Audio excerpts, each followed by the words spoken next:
کیا آپ جانتے ہیں کہ اللہ تعالیٰ ہم انسانوں پر کتنا شفیق ہے؟ اللہ تعالیٰ کی کمال شفقت کا خوبصورت واقعہ ہے یہ۔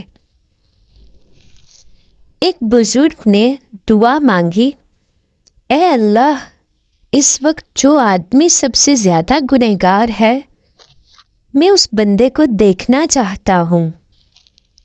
اللہ رب العزت نے الہام فرمایا کہ فلاں جگہ پر ایسا آدمی رہتا ہے۔ وہاں پہنچے تو دیکھا کہ ایک نوجوان اپنی نوجوانی کے کاموں میں مست بیٹھا ہے۔ نہ سورج نکلنے کی پرواہ ہے، نہ ڈوبنے کی فکر۔ ایک لمحہ بھی اللہ تعالیٰ کی طرف متوجہ نہیں ہوتا، گناہوں پر گناہ کر رہا ہے۔ اسے دیکھ کر واپس تشریف لائے تو چند دنوں بعد پھر یہ شوق ہوا کہ سب سے عبادت گزار بندے کو دیکھنا چاہیے۔ چنانچہ اللہ تعالیٰ سے دعا کی کہ اے اللہ، میں تیرے سب سے عبادت گزار بندے کو دیکھنا چاہتا ہوں۔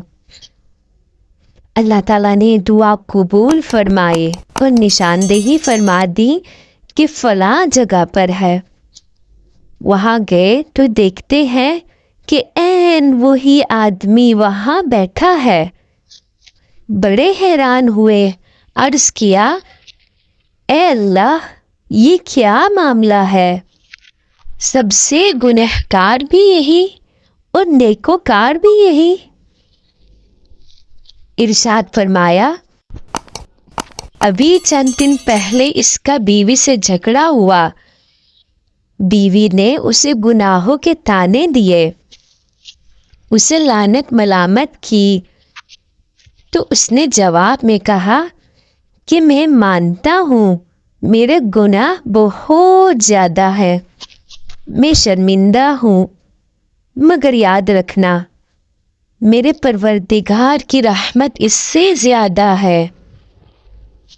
ہمیں اس کا حسن ظن بہت پسند آیا تو اس کے گناہوں کو نیکیوں میں بدل دیا اور اسے معاف فرما دیا۔